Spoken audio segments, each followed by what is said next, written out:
जय हिंद फ्रेंड्स।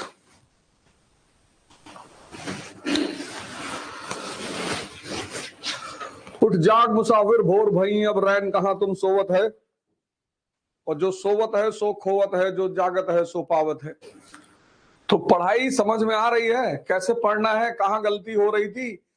मेहनत तीन तरह की होती है और कर्म का फल नहीं है, याद रखना, ज्ञान का फल है। मेहनत तीन तरह की होती है, तीन तरह की। तुम जितने लोग परेशान थे उसकी सबसे बड़ी वजह यह थी कि तुम सही अप्रोच से मेहनत नहीं कर पा रहे थे।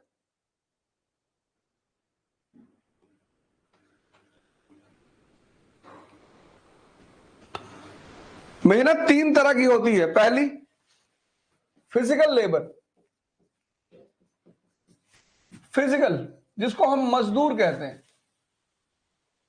कहां इसको ज्यादा पैसा मिलता है, कहां इसको मेहनत का फल मिलता है। इंग्लिश में भी राइट करिए, इंग्लिश टर्म यूज करेंगे, टेंशन मत लो। ये बिलिंगुअल क्लास थी, मैंने पहले ही कह दिया था कि एक्चुअली मॉडर्न इंडिया की जो सीरीज है इंग्लिश मीडियम की, वो ऑलरेडी अपलोडेड है। तो modern India, ancient India, English medium पूरी अपलोडेड है।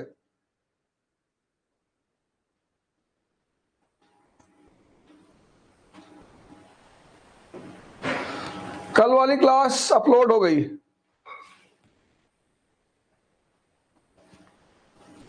हाँ, इंग्लिश में वर्ड्स लिखेंगे। तो लेबर तीन तरह की होती है। एक फिजिकल लेबर, दूसरा मेंटल, इसकी कीमत ज्यादा होती है, मेंटल लेबर। तीसरा कॉन्शियस लेबर, इसकी कीमत तो बहुत होती है। कॉन्शियस कॉन्शियस कॉन्शियस लेबर, इसकी कीमत तो बहुत होती है। जिसकी जितनी कॉन्शियस जिंदा होती चली जाएगी, उसकी दुनिया में कीमत बढ़ती चली जाएगी।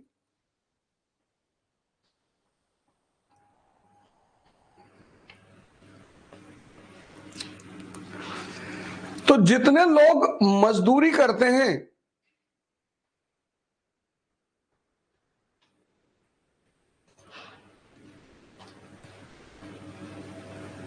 नंबर सिर्फ उनके स्क्रीन पे शो कर रहा है, यहाँ किसी को नहीं शो होगा। यहां किसी को नहीं शो होगा नंबर, तुम चिंता मत करो।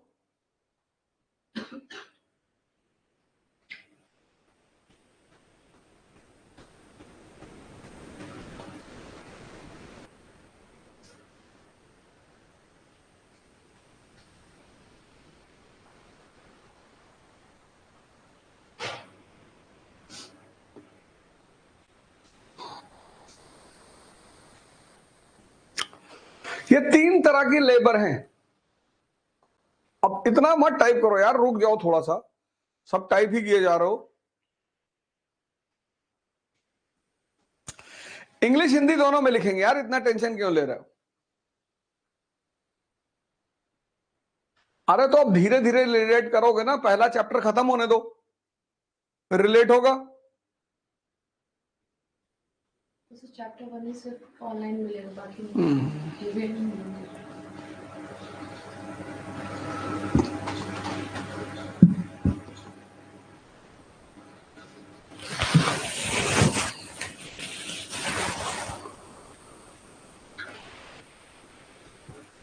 तीन तरह के, ये है मजदूर,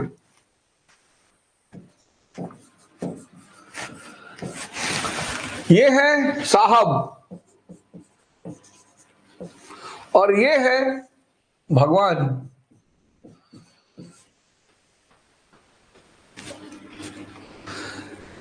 इसलिए सिर्फ मेहनत करना इंपॉर्टेंट नहीं है, मेहनत का तरीका वो बहुत इंपॉर्टेंट है।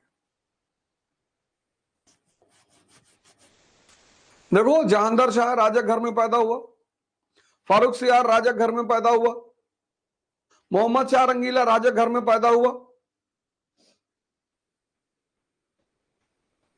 तुम और हम एक सामान्य घर में पैदा हुए।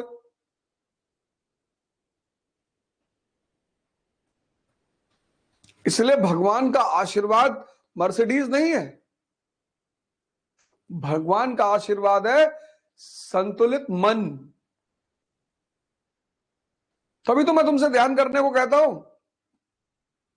ध्यान करने का मतलब अपने मन पर 24 घंटा नजर। तुमसे कौन काम कराएगा? तुम्हारे जीवन के सारे काम तुम्हारा मन करता है। देखो, तुम 5 बजे उठ रहे हो, तुम में से कितने लोग रहे होंगे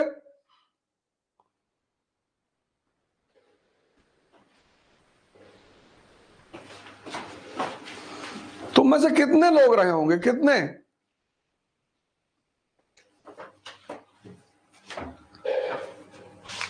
जिनको लगता था कि सुबह उठ ही नहीं सकते?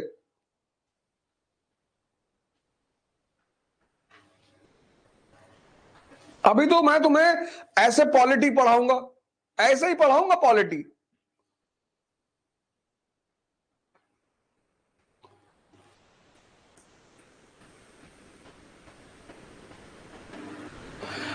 ऐसे ही मैं तुम्हें इकोनॉमी पढ़ाऊंगा, मैं पढ़ाऊंगा हिस्ट्री, पॉलिटी, इकोनॉमी मैं पढ़ाऊंगा।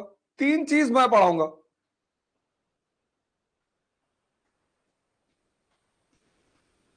और उसके बाद शायद कुछ करने की जरूरत भी नहीं रहेगी।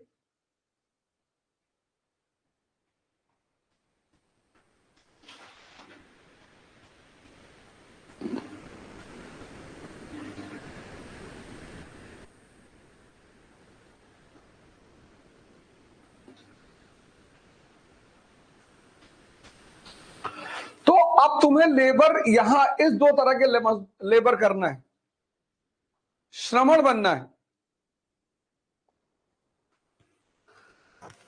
तो कल जो है, कल जो कहानी चल रही थी,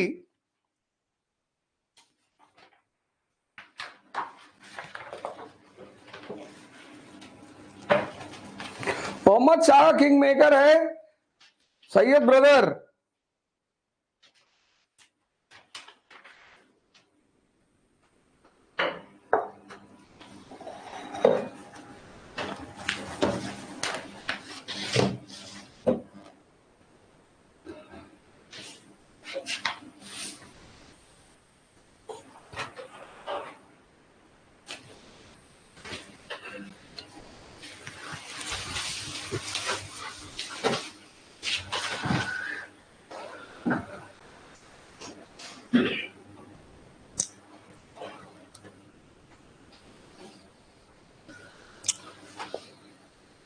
ज्योग्राफी क्या?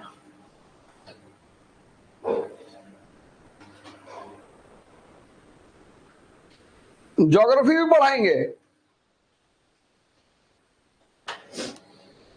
पर किसी चीज की कोई कमिटमेंट नहीं है। जितना मजा लेते जा रहे हो बस लेते जाओ। चलो आओ, कुछ मांगो मत। पीडीएफ कब मिलेगा, ये कब मिलेगा, कुछ नहीं मिलेगा। जितना मिल रहा है सुबह 5 से 7 उतना रख लो। बाकी जो मैं दे दूं वो गिफ्ट। मांगना तो कुछ मत कि पीडीएफ नहीं मिल रहा, ये नहीं मिल रहा, रिकॉर्डेड क्लास नहीं मिल रही। वो रिकॉर्डेड तो कभी मिलेगी ही नहीं। वो तो बवाल ही नहीं करना। 5 बजे उठो, बैठो मेरे साथ। तुम तो बैठे हो, मैं खड़ा हूं।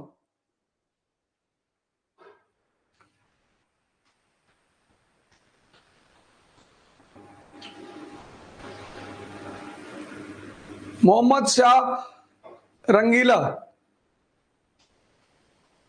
दिमागी तौर पे कमजोर, ओछा, अय्याश, षड्यंत्रकारी,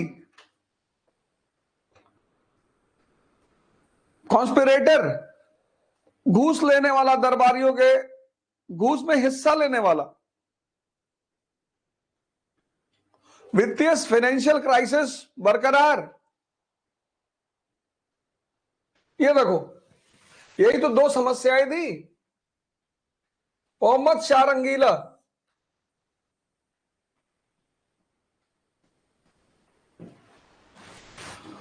फिकल माइंडेड, दिमागी तौर पे कमजोर, फिकल माइंडेड, दिमागी तौर पे कमजोर, ओछा, चीप, अय्याश,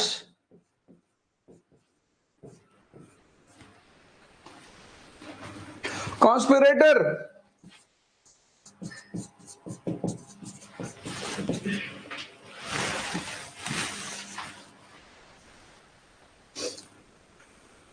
टेकिंग शेयर, जो उसके दरबारी ब्राइब लेते थे उसमें शेयर लेता था, निग्लेक्शन ऑफ हिज ड्यूटीज, प्रशासन पे कोई ध्यान नहीं। ये सब कल हम लोगों ने डिस्कस किया। और ये कब हो रहा है? ये तब हो रहा है जब state is in great danger.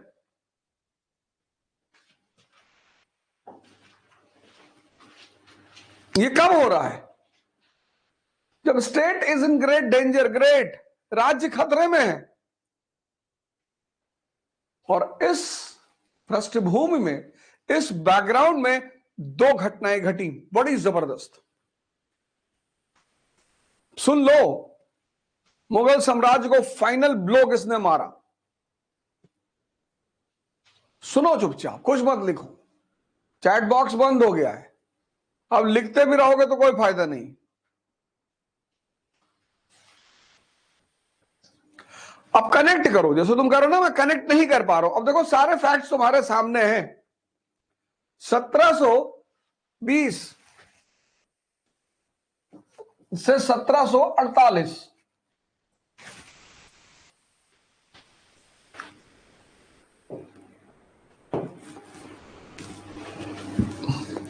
अब ये है बैकग्राउंड।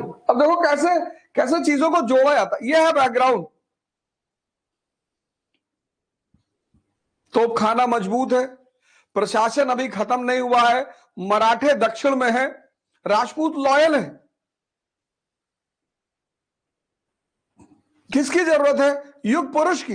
लेकिन ये युग पुरुष नहीं है।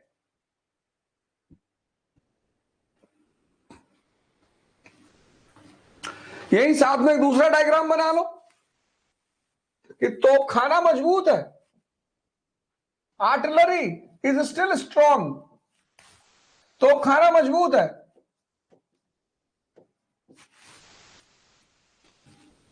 प्रशासन अभी खत्म नहीं हुआ,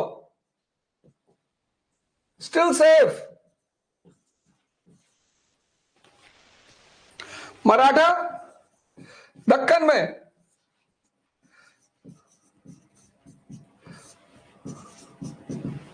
राजपूत लॉयल।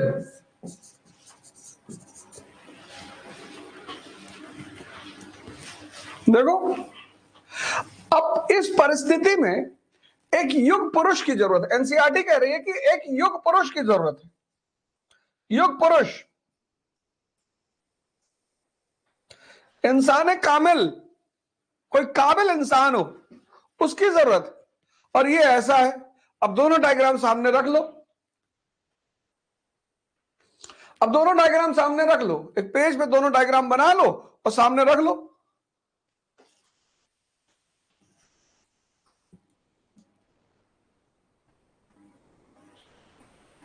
कोई बहुत काबिल आदमी,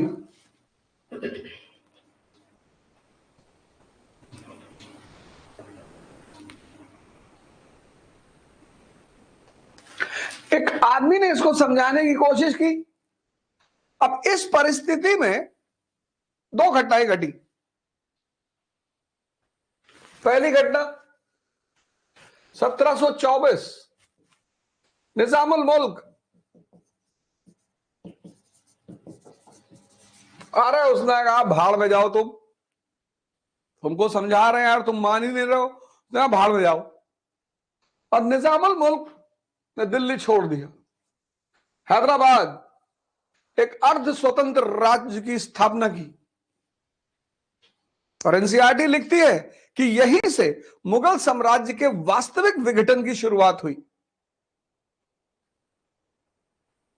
सी the line used by NCERT कि यहीं से मुगल साम्राज्य के वास्तविक विघटन,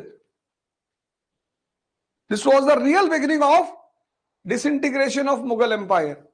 यहीं से क्या बात किया है, रियल बिगिनिंग, मुगल साम्राज्य के डिसइंटीग्रेशन की रियल बिगिनिंग यहीं से शुरू होती है। क्यों? ये आइडियल बन गया, ही बिकम्स आइडियल, ये आइडियल बन गया। बंगाल इसी रास्ते पे चल पड़ा, कर्नाटक इसी रास्ते पे चल पड़ा, पंजाब इसी रास्ते पे चल पड़ा, सबको एक एग्जाम्पल मिल गया कि बाहर में जाए, सब अपना अपना चलाओ। और दूसरी घटना जो घटी वो थी 1739 करनाल का युद्ध।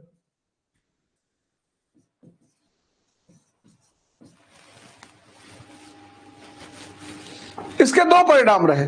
पहला, मराठा और जो यूरोपीय कंपनियां हैं, यूरोपियन कंपनीज, इनको मैसेज मिल गया कि the boss of this country is dead. और दूसरा, 70 करोड़ की लूट।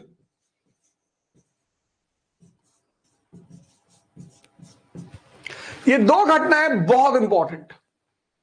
70 करोड़, तख्ते ताउस उठा ले गया। कहते भैया घर में पैसा नहीं मिला तो लोटा थरिया उठा लेंगे, तो ये लोटा थरिया उठा ले गया नादिर शाह, तख्ते ताउस उठा ले गया, कोहिनूर हीरा लेके चला गया।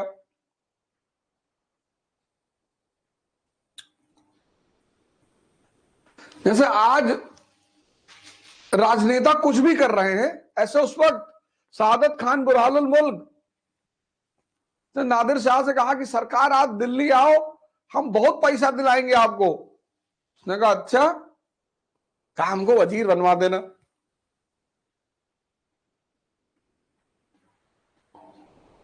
आया दिल्ली, जितना इन्होंने प्रॉमिस किया था उतना पैसा दिला ही नहीं पाए। नवाब के, अवध के नवाब, अवध के संस्थापक, इनको सुसाइड करना पड़ा। देखो आज इलेक्शन का माहौल है, 24 का इलेक्शन है, ऐसा लग रहा है पूरे देश में आग लगी हुई है।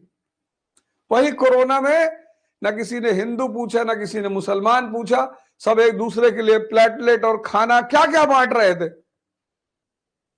ना किसी ने दलित पूछा, ना किसी ने ब्राह्मण पूछा। यही अभी 1 साल पहले, 2 साल पहले, वो भी तुम्हारे सामने, आंखों के सामने घटा।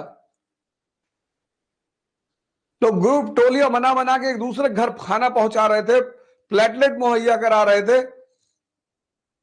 सब एक दूसरे की मदद कर रहे थे। और अभी क्या हो गया इस देश को? इलेक्शन है।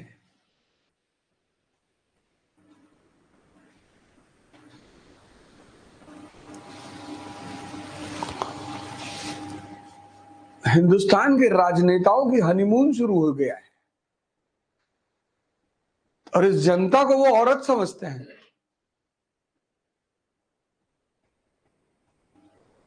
तो अब उसको चढ़ा रहे हैं, इंस्टिगेट कर रहे हैं, और फिर लात मार के भगा देंगे इलेक्शन के बाद। फिर ये जनता चिल्लाएगी भैया बहुत नेता लोग, बहुत भैया हम लोग को बेवकूफ बनाते। भैया तुम बेवकूफ हो। ये देखो,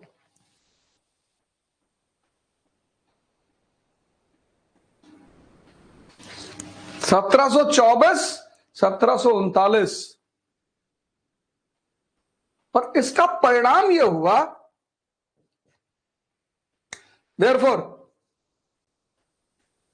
सब डायग्राम बनाते चलो, इसका परिणाम यह हुआ, क्या हुआ? एंड ऑफ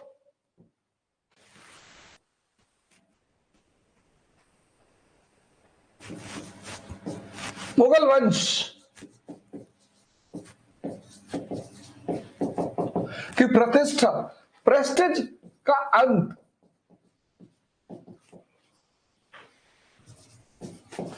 मुगल वंश के प्रेस्टिज का अंत, मुगल वंश का जो प्रतिष्ठा थी भारत में, खत्म। दूसरा, केंद्रीय प्रशासन को लकवा हो गया, central administration central administration paralyse हो गया, लकवा मार गया। फाइनेंशियल कंडीशन,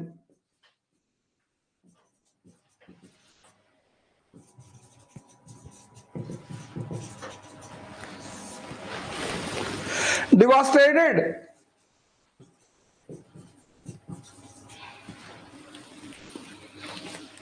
उत्तर पश्चिम का दरवाजा खत्म, north west frontier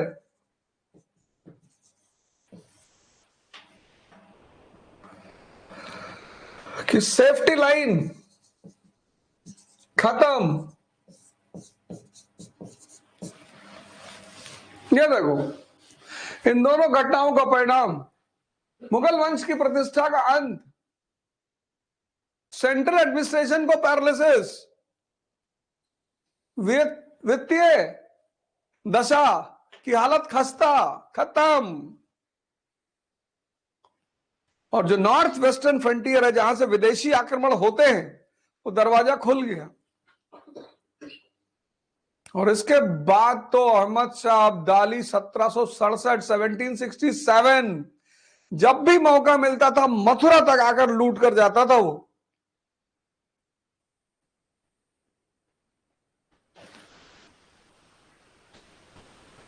and Mughal dynasty in reality खत्म।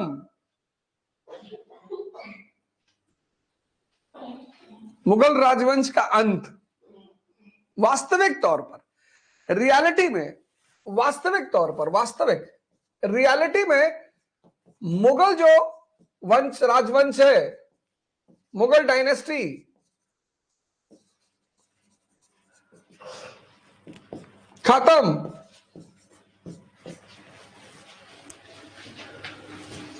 क्या बचा? कुछ भी नहीं बचा। लेकिन ये राजवंश 1857 तक चलता रहा। ये बड़ी बात है। क्यों? यहां सब कुछ खत्म, लेकिन ये राजवंश 1857 तक चलता रहा। उसकी वजह एक्सप्लेन किया शाह आलम 1759। ये तो अपने वजीर के डर की वजह से दिल्ली में रहा ही नहीं।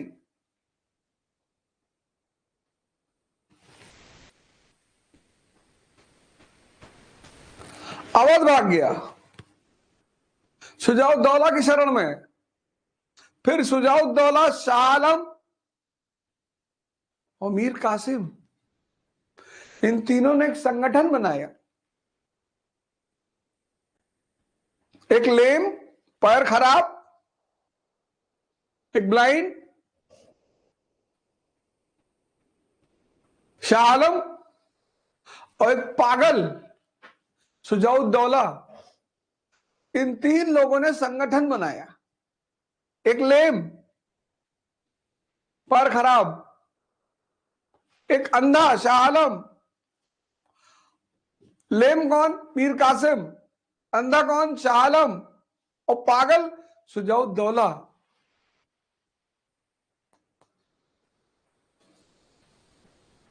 शरीर तो स्टीफन हॉकिंस की भी खराब है। शरीर की बात नहीं हो रही है, पर्सपेक्टिव की बात हो रही है। इन तीनों लोगों ने गुट बनाया। बोले हम लोग लड़ेंगे भाई। बोले किससे? बोले खली से।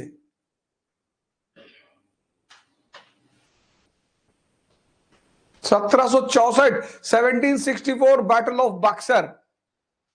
बहुत मारा पटक पटक के इन तीनों को, आगे डिस्कस करेंगे।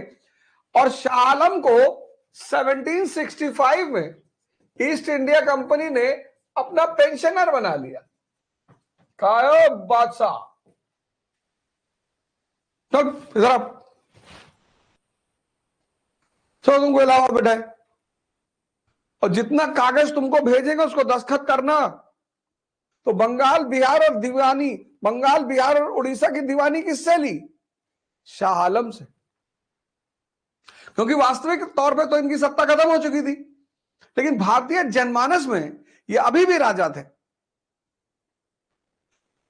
तो ये जो यूरोपियन कंपनियां थी और भारतीय रजवाड़े थे, ये अपनी अचीवमेंट को लीगलाइज करने के लिए इनका सहारा लेते थे, इसीलिए 1857 तक जिंदा रहे।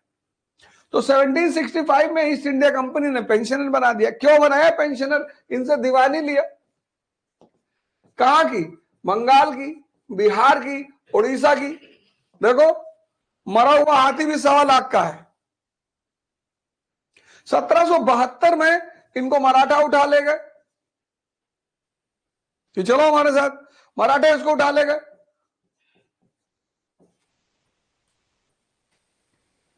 कि अब तुम हमारे लिए दस्तखत करोगे। 1803 में लॉर्ड लेक ने दिल्ली पर कब्जा कर लिया।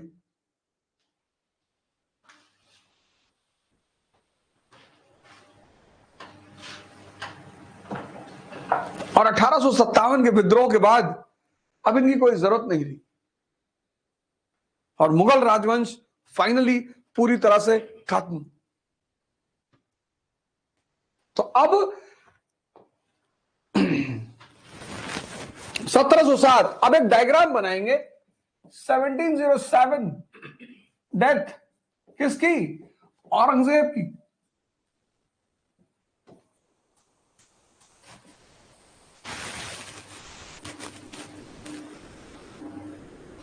अब ये पिक्चर बनाओ औरंगजेब की। प्रॉब्लम क्या चल रही है? क्या क्राइसिस है? विद्रोह, revolt, revolt in different parts, विभिन्न क्षेत्र में।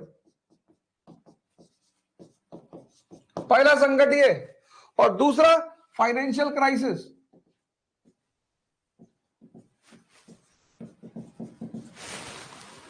अब ये डायग्राम जो मैं बनाने जा रहा हूं, वित्तीय संकट, ये 1000 करोड़ का है।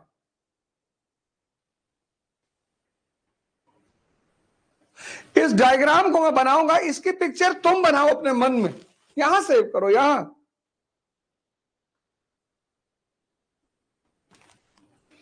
यहां तुमने इसकी वैल्यू को, दुनिया के सारे धर्म जब मंदिर, मस्जिद, चर्च, गुरुद्वारा जाते हैं तो सजदा करते हैं। पहला सजदा इसलिए करते हैं कि मालिक दिमाग खराब मत होने देना। नहीं तो भाषण देते वक्त कह देंगे ये जो काले किसान है उनके कानून बने हैं, दिमाग सही रखो मालिक।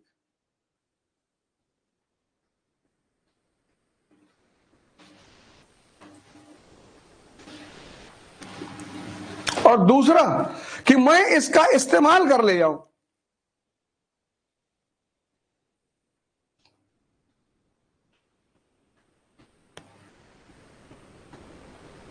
इसी का तो इस्तेमाल नहीं हो पा रहा है और तुम क्यों परेशान हो?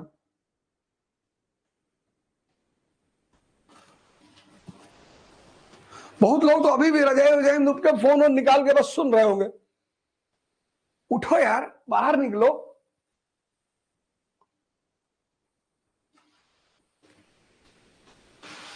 शक्ति तुम्हें चाहिए, संघर्ष कौन करेगा? देखो हमारे प्रधानमंत्री जी को, आदरणीय मोदी जी, विरोध, राजनीति में मतभेद एक बिल्कुल अलग बात है, पर किसी पर व्यक्तिगत हमला नहीं होना चाहिए। अटल बिहारी वाजपेयी ने एक बार नेहरू जी को हिटलर कह दिया था, उस पर रिजाइन कर दिया था उन्होंने। राजनीतिक विरोध एक अलग चीज है और मर्यादा अलग चीज है। और मोदी जी को तो मैं देखता हूं कि राम के सिर्फ भक्त नहीं है, फॉलो करते हैं पूरी तरह, त्याग। और उनकी श्रीमती जी वो सीता जी से कम नहीं। यहां 10 दिन बिना पत्नी के रह जाओ तो धमकी देने लग जाए।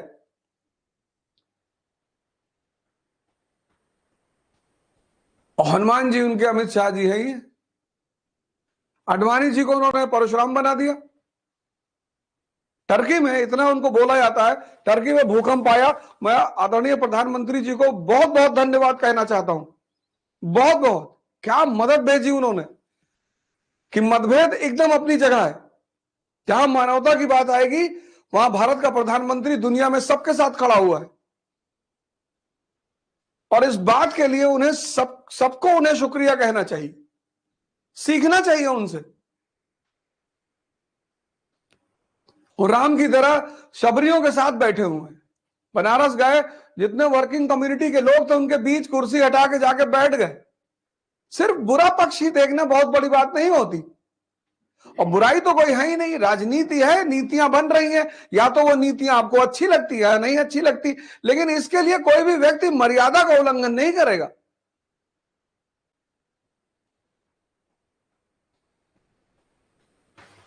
खैर करेगा भी तो समझ लेंगे।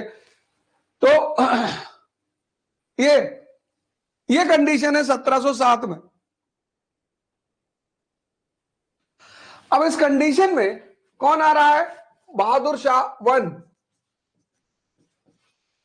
बहादुर शाह ये आ रहा है, ये पहला आदमी। इसने क्या किया? अब ये क्षेत्र देखो, ये अब दो फ्रंट पे क्या काम किया। अब इसने क्या किया? इसने विद्रोह को संभाला, विद्रोह को संभाला,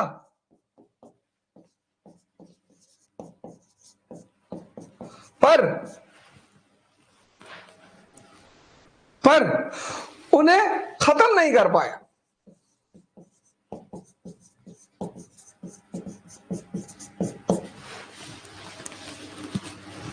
गुरु गोविंद सिंह जी के बाद बंदा बहादुर से झगड़ा चलता रहा, मराठा असंतुष्ट रहे, राजपूतों के साथ कोई बहुत मेल मिलाप वाला काम नहीं हुआ, हालांकि वो शांत कर ले गया लेकिन नहीं हो पाया। और फाइनेंशियल बैंकरप्सी पैदा कर दी, वित्तीय दिवालापन। इसके बाद कौन आया? जहांगीर शाह। इससे तो खैर कुछ हुआ नहीं, इसका जो वजीर है जुल्फिकार खान, ये काबिल आदमी। इसने क्या किया?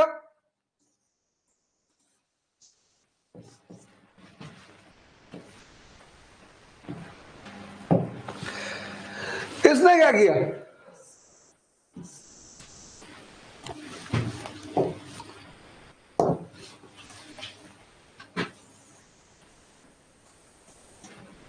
सशक्त समझौते, सशक्त समझौते, जजिया खत्म कर दिया, राजपूत राजाओं को सशक्त, पावरफुल अरेंजमेंट्स, एग्रीमेंट्स, सशक्त समझौते किए, जजिया खत्म कर दिया, राजपूत राजाओं को ओहदा दिया, बड़ा बड़ा सूबेदारी दी, मालवा और गुजरात की, बड़े बड़े टाइटल दिए। मराठों से कहा तुम यार चौथ और सरदेशमुखी सबका लोग कलेक्ट करो, हमें कोई दिक्कत नहीं है, पर अधिकारी हमारे होंगे। अब इस वित्तीय दिवालियापन से बचने के लिए इसने एक जहर पैदा कर दिया, इजारादारी।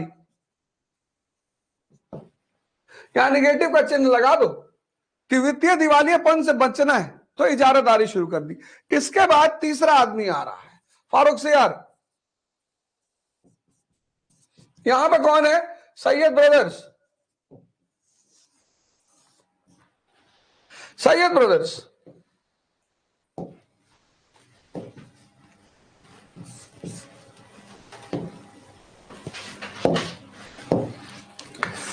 सैयद ब्रदर्स, इन्होंने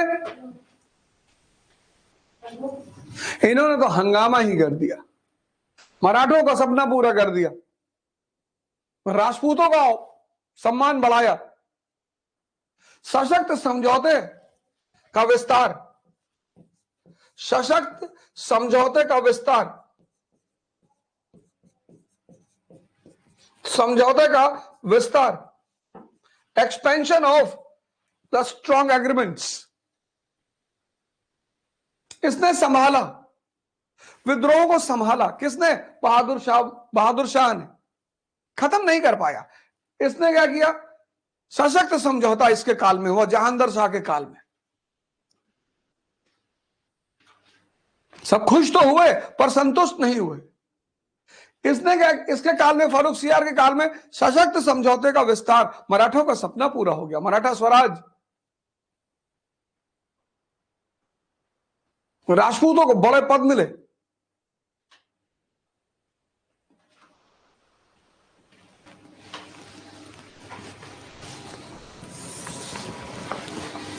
पर वित्तीय स्तर पर फ्रॉड, गबन,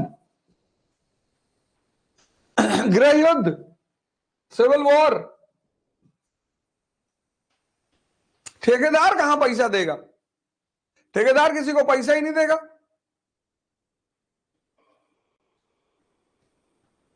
और सबसे बड़ी घटना घटी, राजा की प्रतिष्ठा में कमी।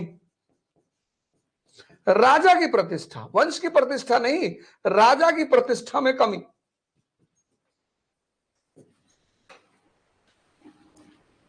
Downfall in the status of the king, उसी की हत्या हो गई।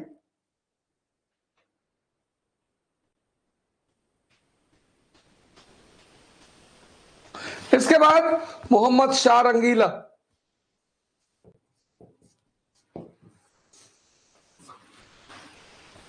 मोहम्मद शाह रंगीला,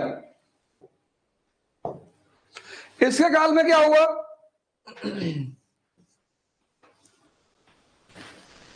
1724 का विस्फोट, 1724 का विस्फोट, क्षेत्रीय राजवंशों का उदय। अब किसी को समझाने की जरूरत ही नहीं, अब सब आजाद हो रहे हैं। उस आजादी की शुरुआत किसने की? हैदराबाद ने।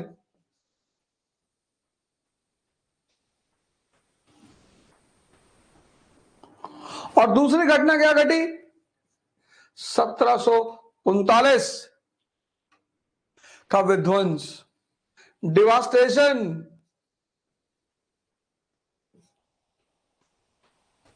ये देखो, ये है तुम्हारा माइंड मैप। इसको कहते हैं नोट्स। ये थी चुनौतियां, ये थे सॉल्यूशन।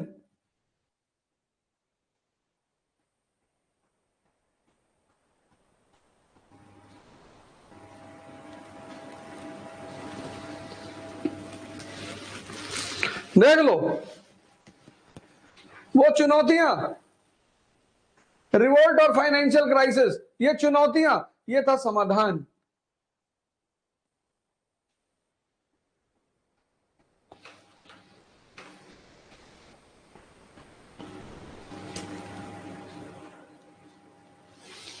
यहां देखो, अब यहां तुम एक काम और कर सकते हो, यहीं पर ऐसे ऐसे करके पॉइंट्स लिख सकते हो, तो डायग्राम बहुत प्यारा हो जाएगा और सारे 20-25 फैक्ट यहीं पे तैयार हो जाएंगे। और कॉन्सेप्ट अब यहीं पे, कल एक नई चीज दूंगा तुमको, बहुत नई, और झन्ना जाओगे तुम। झन्ना जाओगे मतलब ये नहीं है कि पलट जाओगे कुर्सी पर बैठे हो तो।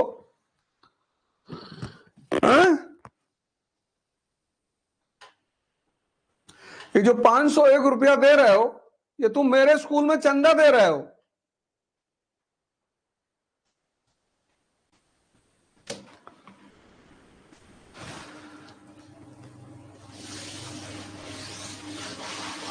और कोई किसी से मेरे नाम पे झगड़ा नहीं करेगा, नहीं तो बहुत बुरा हो जाए। कोई लड़ाई झगड़ा नहीं करेगा। हक है भैया किसी को कुछ उल्टा सीधा बोलने का, परेशान नहीं होंगे लोग। तुम सीख रहे हो, पढ़ लोगे, समझने लगोगे, रिलेट करने लगोगे, कल कोचिंगों में जाओगे, सवाल करोगे, क्वेश्चन पूछोगे, तो लोग मेरे किसके ऊपर नाराज होंगे? अवध ओझा के ऊपर।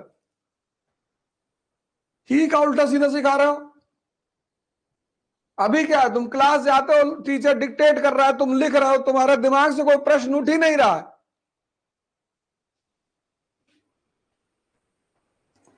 सदगुरु का एक स्टेटमेंट मुझे बहुत अच्छा लगता है, मुझे सदगुरु ही बहुत अच्छे लगते हैं। उनका एक स्टेटमेंट मुझे बहुत अच्छा लगता है, मैं मुर्दों को जिंदा करने वाला संत नहीं हूं, मैं जिंदों को जगाने वाला संत हूं।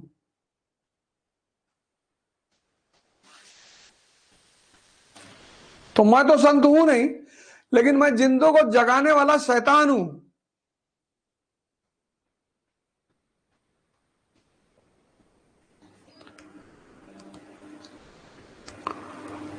मेरे जीवन में अंधकार था, मैं इन संतों के करीब आया, मुझे जीवन में रोशनी मिली, बस उसी रोशनी को मैं बांट रहा हूं अपने भाइयों और बहनों के बीच में, कि तुम्हें डरने की जरूरत नहीं है, निराश होने की जरूरत नहीं है, परेशान होने की जरूरत नहीं है, बस दिशा बदलने की जरूरत है। ये देखो, वही एनसीईआरटी तुम कितनी बार पढ़े और ये सब नहीं निकाल पाए। देखो इसे, इस पूरे डायग्राम को गौर से देखो और इस पूरे डायग्राम को बनाओ। वही एनसीईआरटी छोटी सी, सोचो कितनी कीमती है। और कल एक भयंकर चीज दूंगा तुमको,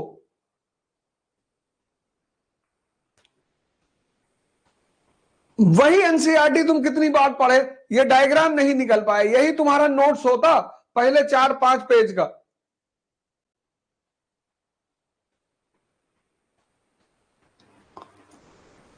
पूरी पिक्चर तुम्हारे सामने, ये पन्ने में और इसका मटेरियल दिमाग में।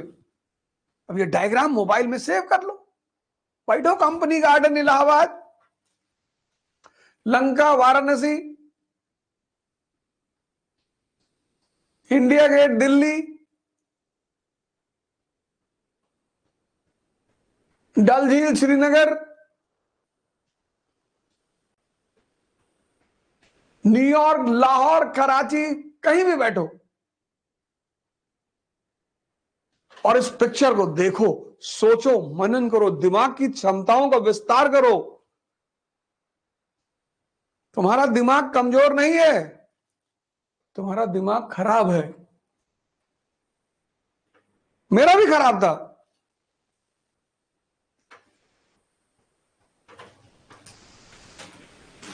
तुम्हारा दिमाग कमजोर नहीं है। हमको भी लोग कहते थे कुछ नहीं कर पाओगे, आईएएस की तैयार है, हंसते थे लोग मेरे ऊपर।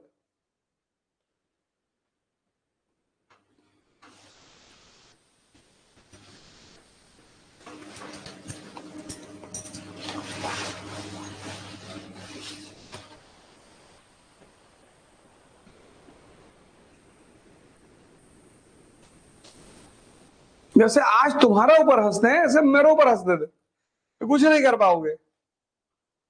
ये कर लो, किराने की दुकान खोल लो, गवर्नमेंट गारमेंट की शॉप खोल लो।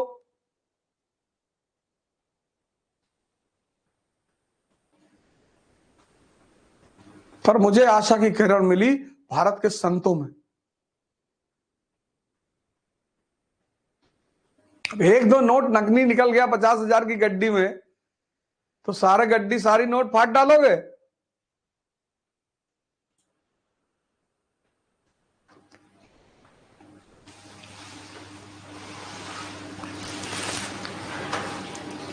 और 5वां नाम लिख लो, इस डायग्राम को पूरा कर लो, एक नाम और इसी के नीचे और एरो बनाओ। 5वां नाम, पांचवा नाम कौन सा? शाह आलम।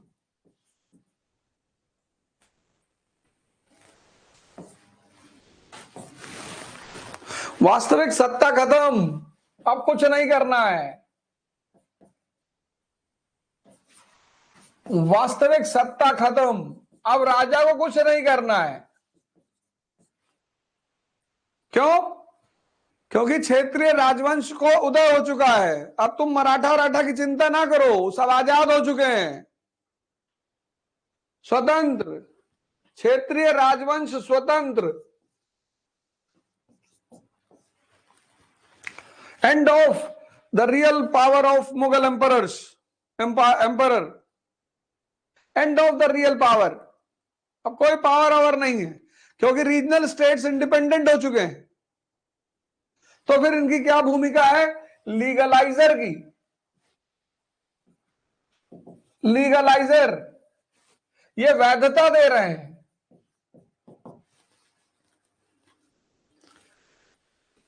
अंग्रेजों के कर्मों की, मराठों के कर्मों की, किसी का भी कर्म हो, ये वैधता देते, बस दस्तखत कर देते हैं, साइनिंग अथॉरिटी बन गए हैं। उसमें सबसे बड़ा एग्जांपल तुम लिख लो, दीवानी 1765 की ईस्ट इंडिया कंपनी को इन्होंने दी, और इस वैधता के चक्कर में 1857 तक इनका वजूद जिंदा रहा।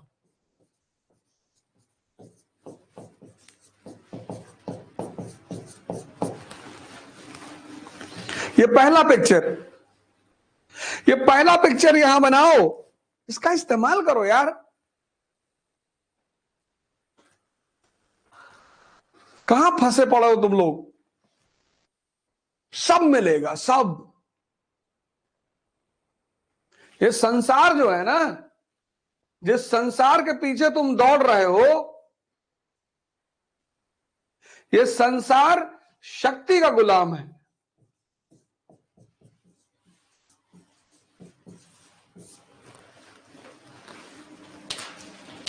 से तुम्हारी आज स्थिति है, ऐसे कभी मोदी जी की भी रही होगी। कोई पूछता नहीं रहा होगा, लोग गाली देते रहे होंगे, ताना मारते रहे होंगे, और आज तुम क्या कर रहे हो? तुम संसार के पीछे भाग रहे हो। ये तुमको लोड ही नहीं ले रहा, तुम इसके पीछे भागो, इसके। ध्यान करो, योग करो, पढ़ो, और मां बाप का सम्मान करो। ये 4 तुम अपने जीवन का प्रियम्बल बना लो। ये 4 तुम अपने जीवन का प्रियम्बल बना लो, प्रियम्बल, उद्देशिका, कि मैं ध्यान करूंगा, मैं योग करूंगा, मैं पढ़ूंगा और मां बाप का सम्मान करूंगा। और ये डेली शपथ उठाओ। कल IAS बनोगे तो शपथ लोगे ना भारत के संविधान की, तो आज ही भारत के संविधान की शपथ लो कि मैं अवध ओझा योग करूंगा, मैं अवध ओझा प्रतिदिन ध्यान करूंगा, मैं अवध ओझा प्रतिदिन पढ़ूंगा, और मैं अवध ओझा अपने माता पिता का सम्मान करूंगा। बस दिशा चेंज हो गई। 6 महीना लगेगा पंडित जी। सब पंडित हैं इस देश में, जो पढ़ रहा है वो पंडित,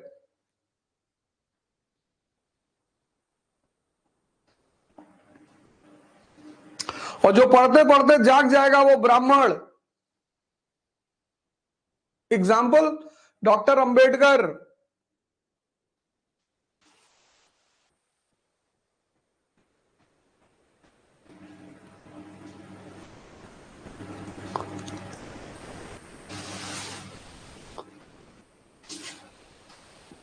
अब आज एक व्हाइट पेज पे ये पूरा डायग्राम बना लेना, पूरा हो गया नोट्स। कितना पेज है? पहला पेज कितना है? पहली हेडिंग का कि 1 2 3 4 4 पेज है। 4 पेज का मैटर 1 पेज में तुम लिया है। तुम में से तो बहुत लोग बड़ी बड़ी कोचिंगें किए होंगे, पर कोई, मैं किसी कोचिंग को बुरा नहीं मानता, मैं किसी टीचर को बुरा, मैं कुछ लोगों को तो बुरा मानता ही नहीं। तुम्हारी क्षमता क्या थी उनसे निकालने की? तुम्हारी कमजोरी है ये। Demand is equal to supply. तुम मांगोगे तो मिलेगा, और छीनोगे तो ज्यादा मिलेगा। तुम खुद ही मुर्दे की भांति क्लास में बैठे रहते हो, कोई नहा के नहीं गया, कोई ऐसे पड़ा हुआ है। तुमको धन चाहिए, मर्सिडीज चाहिए, सुंदर स्त्री चाहिए, सुंदर पति चाहिए, सबको हर चीज चाहिए।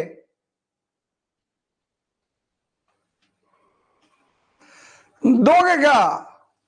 महत्वाकांक्षा की देवी बलि मांगती है।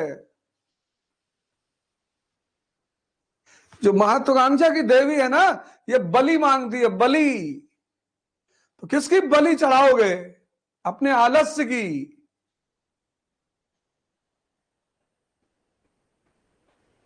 ये जो महत्वाकांक्षा की देवी है, ये ऐसे किसी पे प्रसन्न नहीं होती है।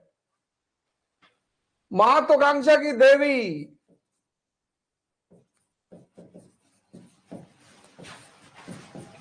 महत्वाकांक्षा की देवी, ये बलि मांगती है, बलि किसकी? आलस्य की।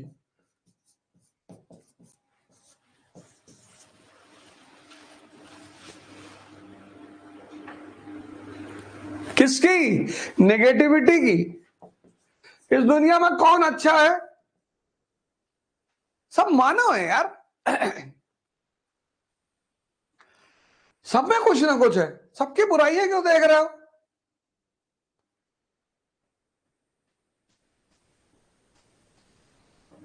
इस देश के आदमी को इतना मजा आता है बुराई सुनने में, किसी की भी।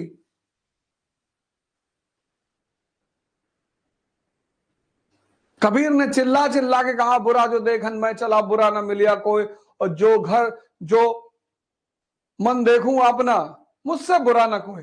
अपने आप को सुधारो यार।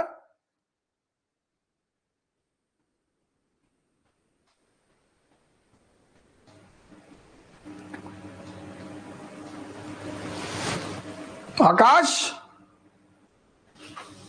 इसकी बलि चढ़ानी है आलस्य की, नेगेटिविटी की, द्वेष की,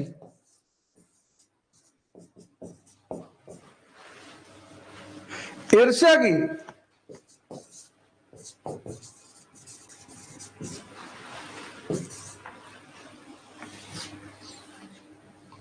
किसने किया?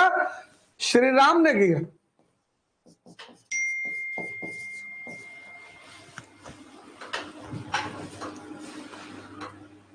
किसने किया?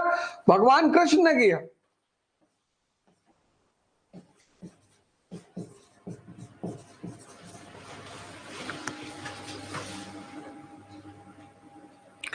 किसने किया?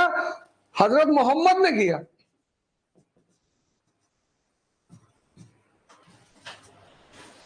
और किसने पीक पे किया? लॉर्ड जीसस ने। और देखो इनकी हस्तियां क्या हो गई। तुम तो सिर्फ आईएएस बनना चाहते हो, इनको देखो।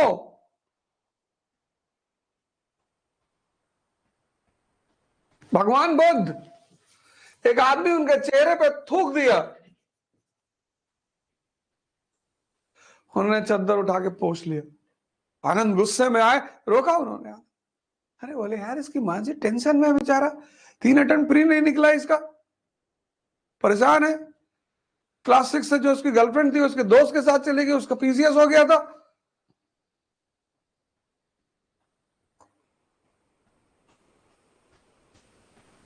अम्मा पापा डेली घर आ रहे हैं कि खत्म हो तुम, और गुड्डुआ का हो गया। बुआ जी डेली फोन कर रही हैं कि तुम्हारे पापा का बीपी बहुत हाई रहता है, भैया पढ़ के कुछ कर लो जल्दी से।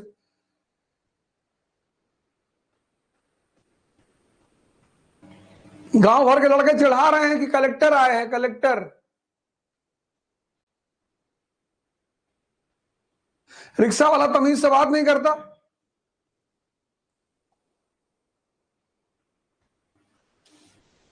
तो ये सब गम भुलाता है गुटखा।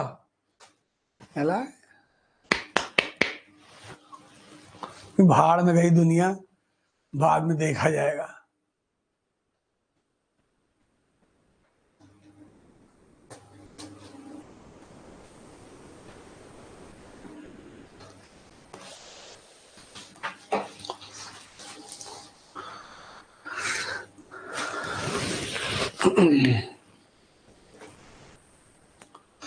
मुझे पता है कब क्या करना है।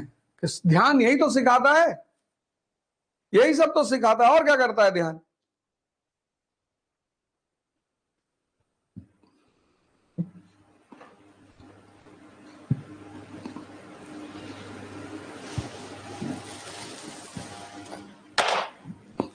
और यहीं पर तुम्हारा पहले चैप्टर का पहला हेडिंग समाप्त हुआ। कितना मजा आया।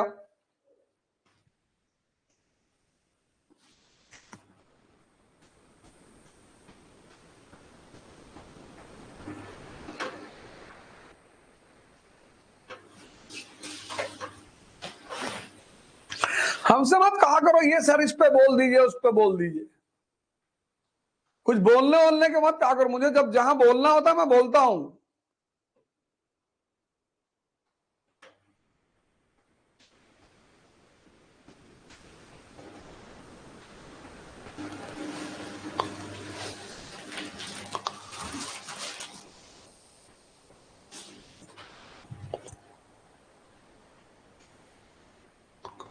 ऐसे पढ़ना है, ऐसे अप्रोच रखना है, ऐसे। अभी सोचो एक हेडिंग क्लियर हुई, एक, और जिस दिन ये पूरी किताब क्लियर हो जाएगी फिर सोचो तुम, अब अगली हेडिंग उठा लो। अगली हेडिंग क्या है? भारतीय राज्य और समाज, इंडियन स्टेट्स एंड सोसाइटी। बहुत प्यारी हेडिंग, भारतीय राज्य और समाज, इंडियन स्टेट्स, किताब साथ में रखो, Indian states and society.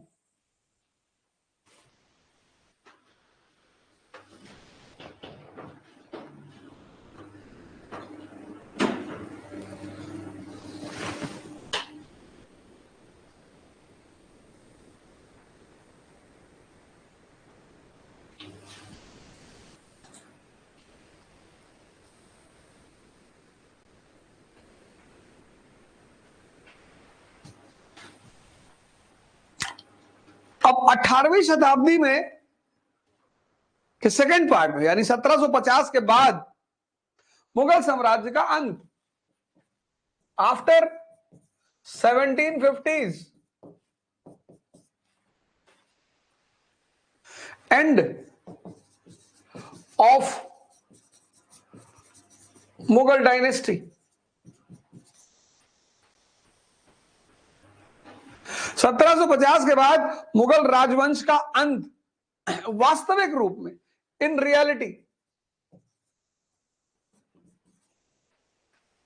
Virtually वो अभी भी गद्दी पर है, वर्चुअली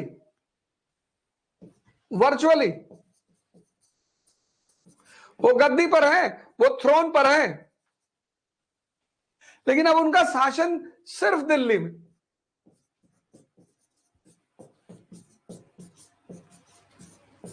सिर्फ दिल्ली पर शासन।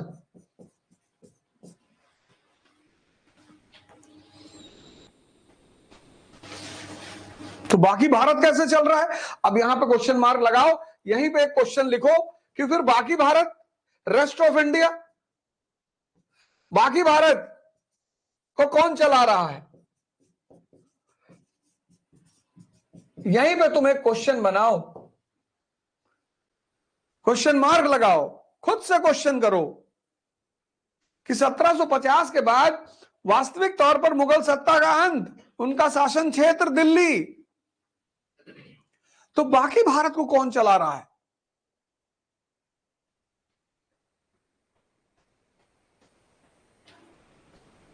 जब सवाल करोगे तो जवाब मिलेगा इन्हीं किताबों में। तो बाकी भारत कौन चला रहा है? और किताबें जिंदा दिमागों से बात करती हैं और मुर्दा दिमागों को नींद लाती।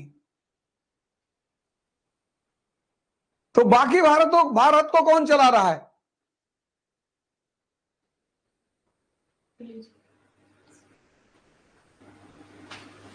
हाँ, बाकी भारत को चला रहे हैं क्षेत्रीय राजवंश, रीजनल पावर्स।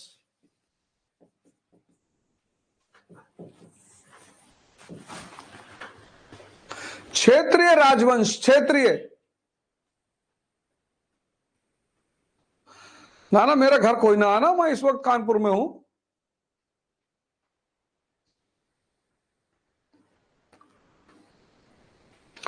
और बेटा सबसे रिजल्ट चाहिए, कुछ भी करो यार, एक अच्छे बिजनेसमैन बन जाओ, एंटरप्रेन्योर बन जाओ, आईएएस बन जाओ, पीसीएस बन जाओ, डॉक्टर बनो, इस देश में बनने की कमी है।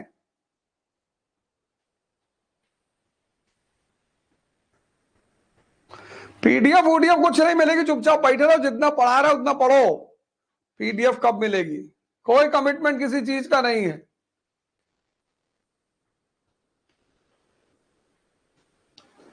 रीजनल पावर्स, तो बाकी देश को कौन चला रहा है? Regional powers. अब ये रीजनल पावर दो तरह की, two types.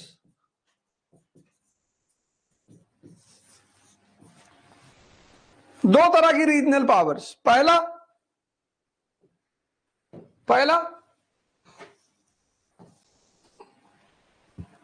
Succession states. Succession, उत्तराधिकार के राज्य, उत्तराधिकार राज्य, सक्सेशन स्टेट्स। यानी मुगल गवर्नर्स ने अपने आप को अपने क्षेत्र में इंडिपेंडेंट घोषित कर दिया।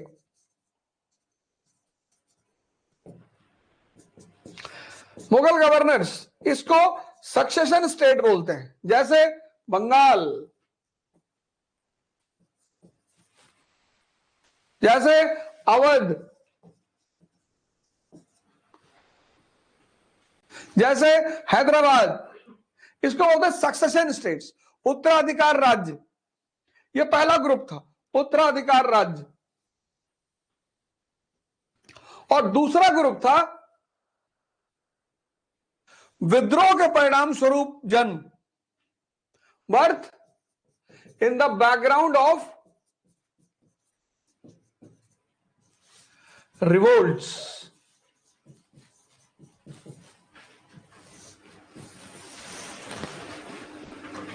विद्रोह के पृष्ठभूमि में जन्म, जैसे मराठा,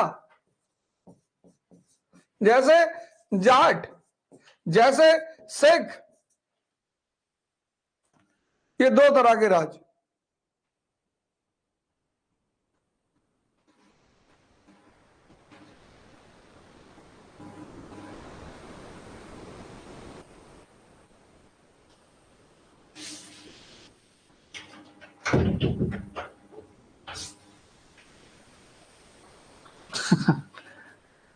जिसको व्हाट्सएप, फरमान खान मैसेज कर रहे हैं, जिसको व्हाट्सएप ग्रुप में ऐड होना वो मैसेज करें। हमको ऐड कर लो फरमान।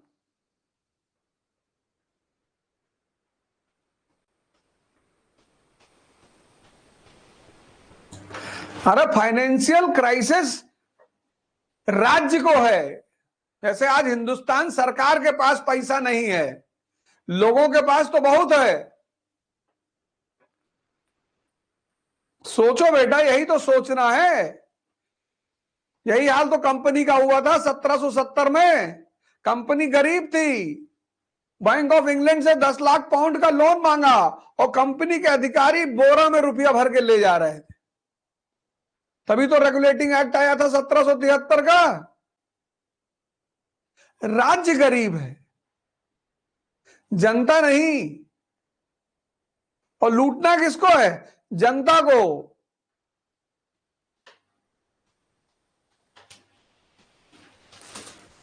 तो 1750 के बाद मुगल साम्राज्य का अंत और दो तरह के राज्यों का उदय। अब भारत के विभिन्न भागों को कौन चला रहा है? रीजनल पावर्स, दो तरह की। सक्सेशन स्टेट्स, मुगल गवर्नर थे, उन्होंने अपने आप को इंडिपेंडेंट घोषित कर दिया, बंगाल और अवध। और ब्रिटिश, दूसरे तरह के ब्रिटिश बैकग्राउंड और विद्रोह के पृष्ठभूमि में पैदा हुए राज्य, मराठा, जाट और सिख। अब इन लोगों ने क्या किया? यह बहुत इंपॉर्टेंट डायग्राम। ये आखिर इन्होंने किया क्या? अब दो सवाल कि इन्होंने क्या किया, और दूसरा ये ईस्ट इंडिया कंपनी के शिकार क्यों हुए। ये दोनों सवाल लिखो कि इन्होंने क्या किया, what was their role,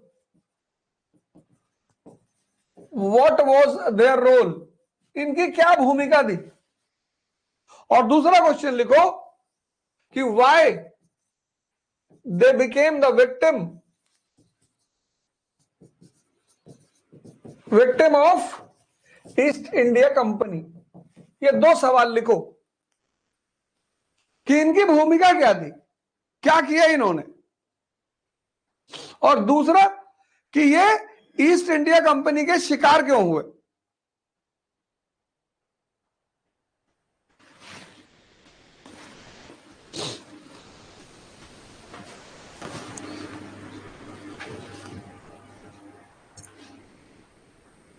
answer इसी पैराग्राफ में है, इसी हेडिंग में, ये दोनों आंसर है। इनका रोल क्या था? पहला,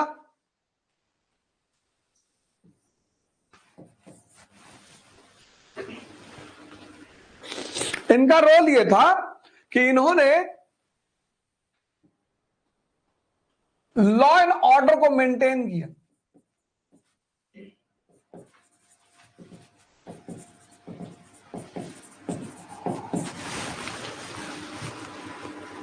लॉ एंड ऑर्डर को मेंटेन किया। दूसरा, व्यवहारिक, मतलब अप्लाइड पॉलिटिकल और इकोनॉमिक ढांचा दिया, स्ट्रक्चर तैयार किया। अपने अपने क्षेत्र में इन्होंने अप्लाइड पॉलिटिकल और इकोनॉमिक ढांचा तैयार किया, स्ट्रक्चर। से मुर्शीद कुली खान है तो भू राजस्व व्यवस्था में सुधार कर रहा है। एग्जाम्पल लिख लो, मुर्शीद कुली खान, अभी आगे पढ़ेंगे इसके बारे में। बंगाल में तक्कावी ऋण दे रहा है किसानों को।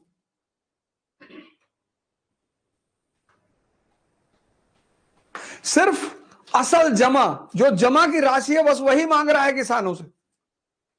जितने अवैध कर थे सबको खत्म कर दिया उसने। मुर्शीद कुली खान, अभी आगे पढ़ेंगे, टेंशन लेने की जरूरत नहीं है।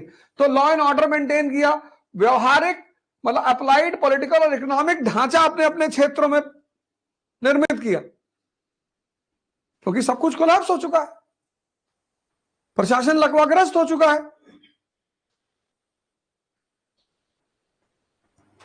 तीसरा काम, पॉलिटिकल डिसेंट्रलाइजेशन। अराजकता इतनी ज्यादा है, पॉलिटिकल डिसेंट्रलाइजेशन।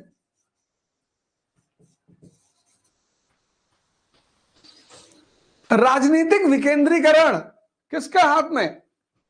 जमींदारों के हाथ में। पैसा चाहिए, जागीरदारों के हाथ में, सरदारों के हाथ में। सरदार मतलब वो नहीं सिख,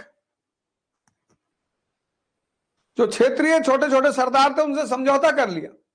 ढांचा कोलैप्स कर चुका है।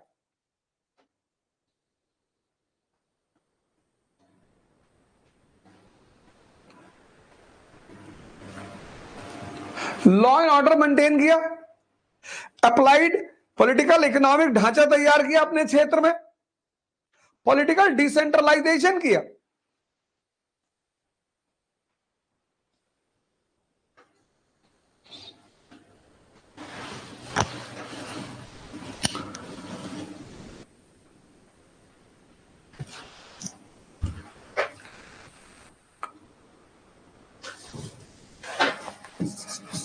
नॉन कम्युनल राजनीति, नॉन कम्युनल पॉलिटिक्स।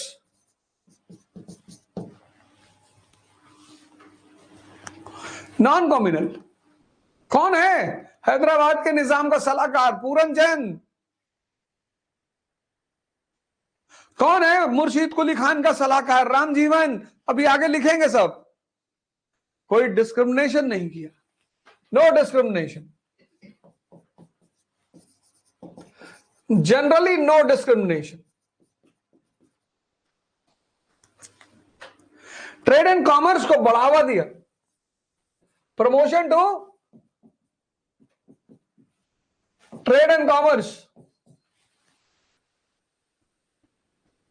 ये सारे काम किए इन राज्यों ने।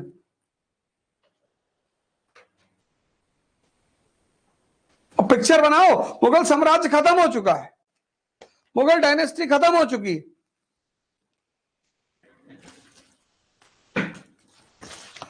अब ये पिक्चर बनाओ, मैं बैठ रहा हूं, इसका मतलब ये कि तुम बोर्ड कायदे से देखो। लॉ एंड ऑर्डर मेंटेन किया, वैसे लॉ एंड ऑर्डर मेंटेन किया, अप्लाइड पॉलिटिकल और इकोनॉमिक स्ट्रक्चर तैयार किया अपने अपने क्षेत्रों में। Example Murshid Quli Khan. Political decentralisation किया जमींदारों, जागीरदारों, सरदारों के साथ। कम्युनल राजनीति नहीं की, डिस्क्रिमिनेशन नहीं किया, और व्यापार और वाणिज्य को बढ़ावा दिया।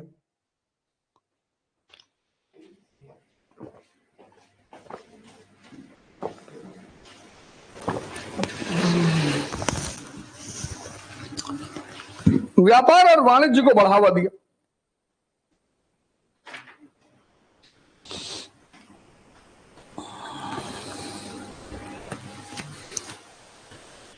लेकिन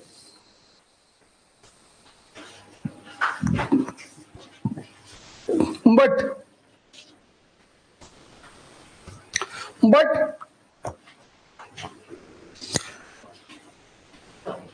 दे became the victim of East India company. परंतु ये ईस्ट इंडिया कंपनी का शिकार बन गए।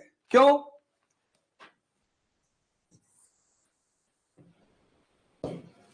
ये ईस्ट इंडिया कंपनी का शिकार बन गए। क्यों?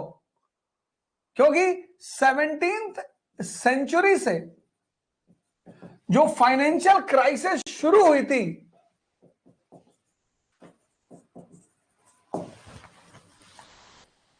17वीं शताब्दी से जो फाइनेंशियल क्राइसिस शुरू हुई थी, उसको कोई खत्म नहीं कर पाया।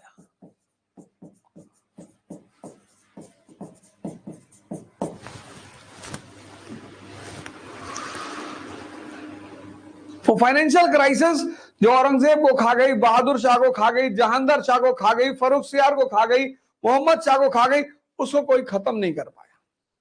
वो क्राइसिस चलती रही। दूसरा, ये सब कर उगाही वाले राज्य, सिर्फ कर उगाही, टैक्स कलेक्शन,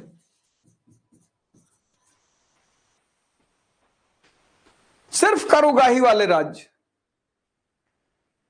कर इकट्ठा किया, प्रशासन चलाया, खत्म। किसानों का जो उत्पीड़न था, सप्रेशन ऑफ फार्मर्स, ठेकेदारी की वजह से सप्रेशन ऑफ फार्मर्स, उसको रोक नहीं पाए।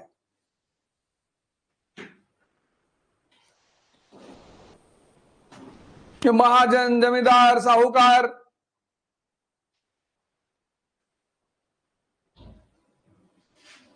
ठेकेदारी प्रथा आ गई कृषि में, और साहूकार वो तो जिसका फायदा उसका, दादा बड़ा ना भैया, सबसे बड़ा रुपया। 1990 के बाद देश की राजनीति ठेकेदारों के हाथ में चली गई। ऐसे ही शताब्दी में देश की राजनीति साहूकारों के पास चली गई। ईस्ट इंडिया कंपनी ने उनको फायदा देना शुरू किया, वो कंपनी के साथ चले गए, मेरा फायदा बचे, बाकी भाड़ में जाए दुनिया।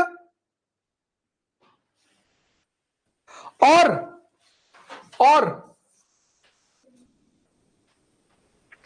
विदेशी कंपनियों से कुछ सीखा नहीं, स्वयं को मॉडर्नाइज करने की कोशिश नहीं की। तुम सोच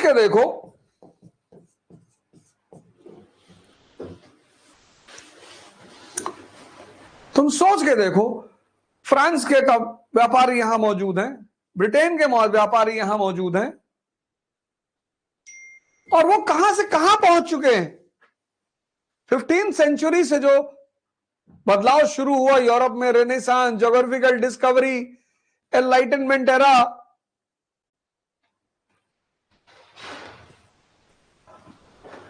वो सब खत्म। उससे अगला आदमी तुम्हारे यहां बैठा है, दुनिया के दूसरे कोने में इतनी बड़ी बड़ी घटनाएं घट रही हैं, तुमको पता ही नहीं। रशिया और यूक्रेन का युद्ध पर चल रहा है, इस देश में 90% लोगों को पता ही नहीं कि क्यों चल रहा है। वो मजा ले रहे हैं कि हेलीकॉप्टर गिर गया भैया यूक्रेन में, और तू मंत्री मर गया यार, वो तिनवा मारिस हुई।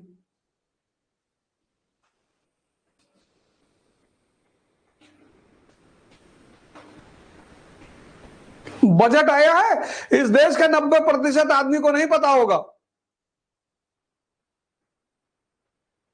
जो संसद में लोग बैठे हैं, ये इनको तुम तनख्वाह देते हो। इस देश की जनता, we the people of India solemnly resolve, और इनकी हिम्मत, और तुम ही जाके इनका पैर छूते हो। इस देश के मालिकों ने अपने नौकरों को बेअंदाज कर दिया है।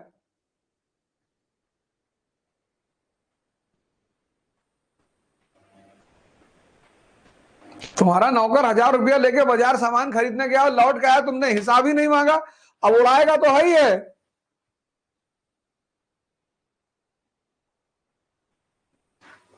ये देखो, तो क्या रोल प्ले किया इन्होंने, ये पहले उस क्या भूमिका रही इनकी मुगल साम्राज्य के पतन के बाद, ये भूमिका, ये शिकार क्यों हुए, इसकी वजह से।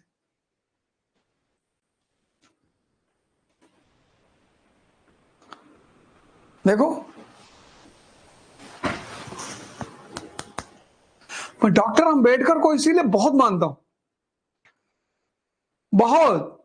और एक चीज उनकी जो मेरे दिल में इम्प्रिंट है, और न्यूटन का चौथा लॉ देने वाले आदमी है डॉक्टर अंबेडकर, कि दुनिया में जितने भी लोग परेशान हैं, दमित हैं, शोषित हैं, वो शिक्षा की तरफ चले गए, पढ़ें। लोगों ने कहा काहे भैया? अरे बोले शिक्षा शेरनी का दूध है, भैंस का नहीं, गाय का नहीं, शेरनी का। जो पिएगा वो दहाड़ेगा। मैं जब मोदी जी की तारीफ करता हूं व्यक्तिगत तौर पर, तो कई बार लोगों को बहुत कष्ट होता है। मोदी जी से हमारी पटीदारी है, हमारा मकान कब्जा किए कि जमीन लिए छीने जा रहे हैं, लोगों ने वोट दिया, वो प्रधानमंत्री है, उसमें मैं क्या करूं?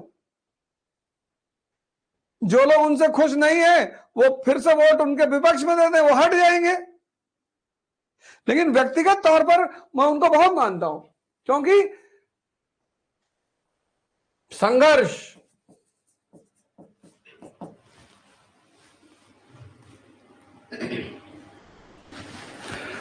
करुणा, योद्धा और क्रोध,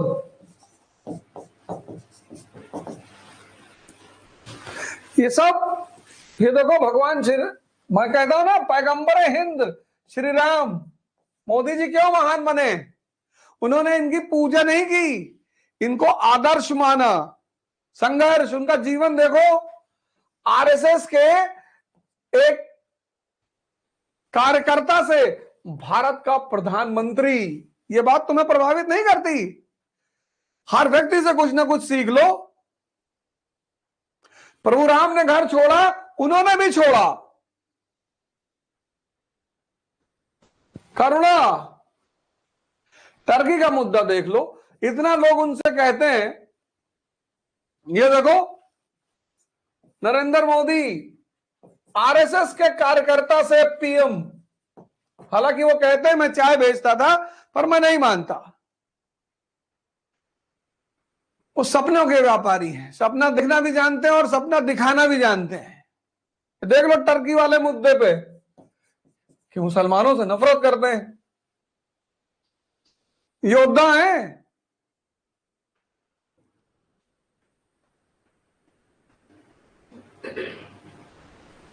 बिना मेंबर ऑफ पार्लियामेंट बने प्रधानमंत्री।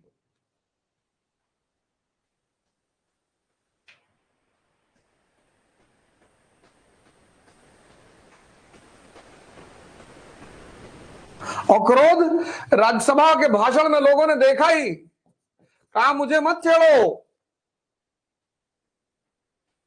इसको बोलते हैं व्यक्तित्व।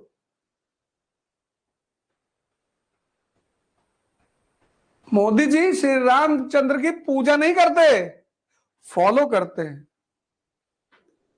अंबेडकर जी की पूजा नहीं करनी है, फॉलो करना है। ये देखो,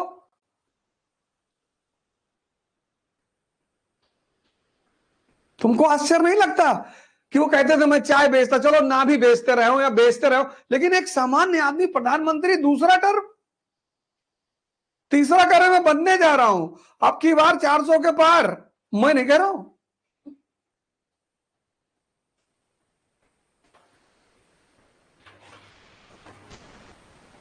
अरे चुनाव लड़ने जा रहा है बीजेपी से, मैं कहा मैं चुनाव लड़ूंगा? मैं क्यों चुनाव लड़ूंगा? मुझे पता है मुझे क्या करना है।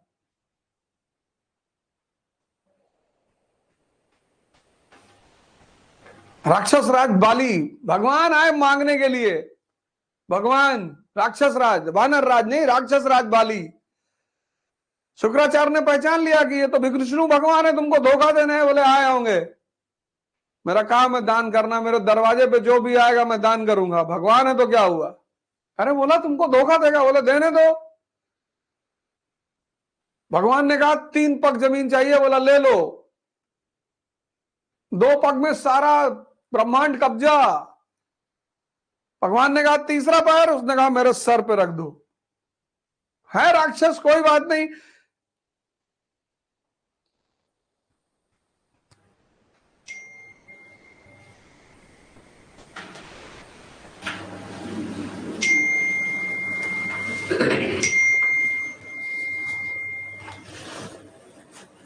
विरोध करना अलग बात है, आलोचना करना। आलोचना शब्द कहां से बना? लोचन से, आंख। लोचन माने आंख, इसलिए जब ज्यादा हम किसी को घूरते हैं तो उसको कहा जाता लुच्चा। आलोचन निष्पक्ष होकर देखना। देखो 2 हेडिंग तुम्हारी तैयार हो गई। यही एनसीईआरटी तुम्हारे जीवन में कयामत कराएगी, एकमात्र।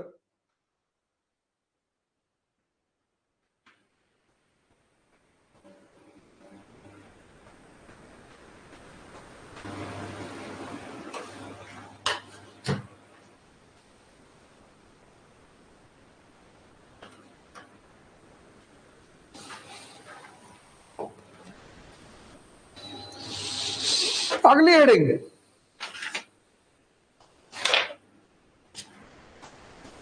हैदराबाद और कर्नाटक।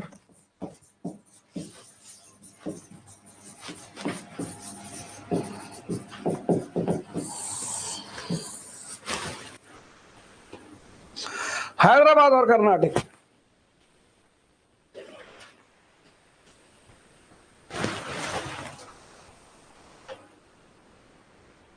अब हैदराबाद की स्थापना किसने की?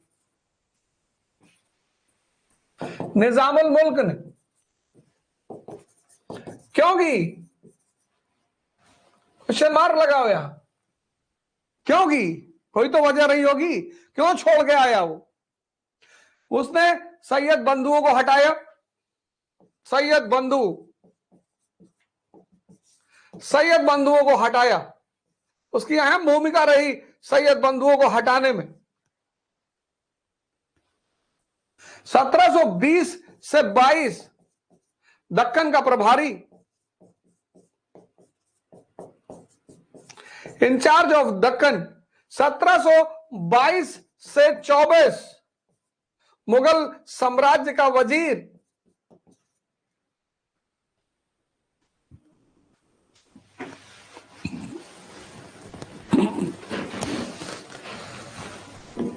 हैदराबाद की स्थापना की निजामुल मुल्क ने।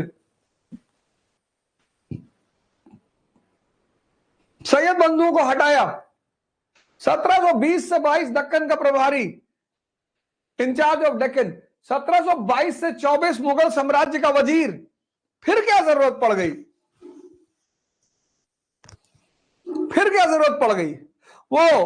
वो जो फिकल माइंडेड मोहम्मद शाह रंगीला है ना, मोहम्मद शाह रंगीला उसको समझा रहा है ये कि सरकार, सब कुछ खत्म हो जाएगा, सरकार कुछ बचा नहीं है। वो सुन ही नहीं रहा।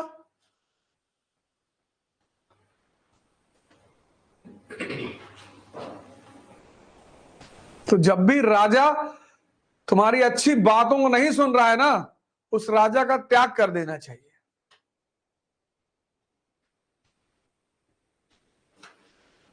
एक तो राजा सुन नहीं रहा, और टाइम पीरियड देखो 22 से 24। दक्कन में क्या चल रहा है? Civil war. कहां? मराठों के बीच। मराठों के बीच में सिविल वॉर चल रहा है। शाहू और ताराबाई, शाहू और ताराबाई, शाहू जी महाराज और ताराबाई, इन लोगों के बीच सिविल वॉर चल रहा है, आंतरिक कला। तो ये बिल्कुल सही मौका था उसके लिए। और हैदराबाद के तो क्या कहने, जलवायु, खाना, लोग।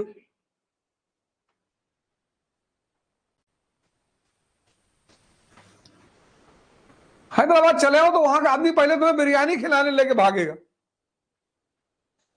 कि भैया हम नहीं खाते। अरे बहुत अच्छी बनती। भैया हम खाते ही नहीं, बहुत बढ़िया, पूरी दुनिया से लोग खाने आते। और उनका जो हिंदी का एसेंट है,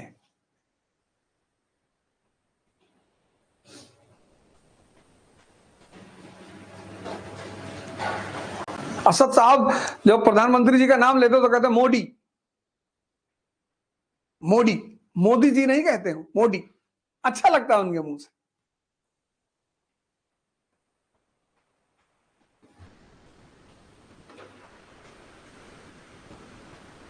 तो राजा समझने को तैयार नहीं, और दक्कन का एरिया सिविल वॉर का शिकार।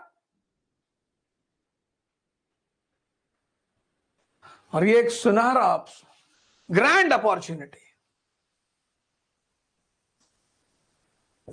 Grand grand opportunity.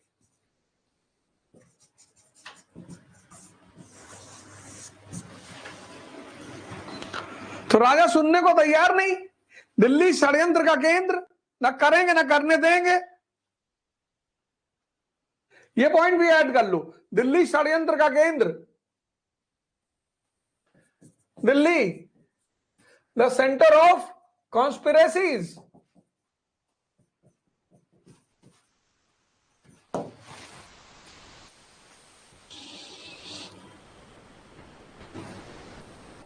Delhi the centre of conspiracies.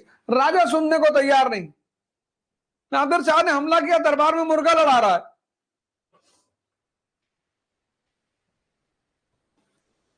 लोगों ने कहा कि साहब नादिर शाह आ रहा है दिल्ली की तरफ, लाहौर पे कब्जा हो गया, मुर्गा लड़ा रहा है दरबार में।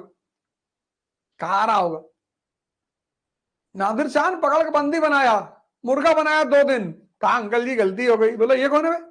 बोले ये यही है वो मुगल राजा। बोले ये है, मुर्गा बनाओ उसको।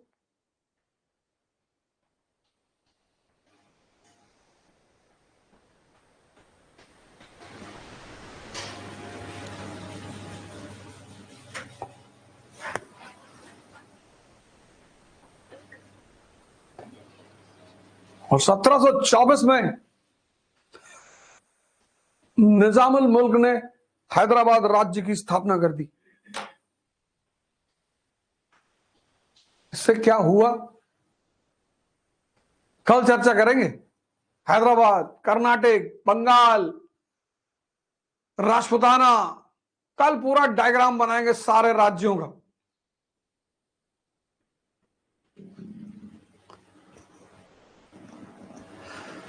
जागो, पढ़ो, जगाओ,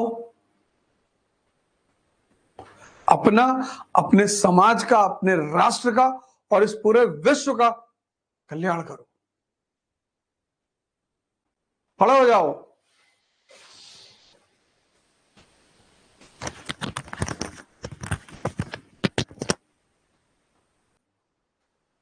जय हिंद फ्रेंड्स।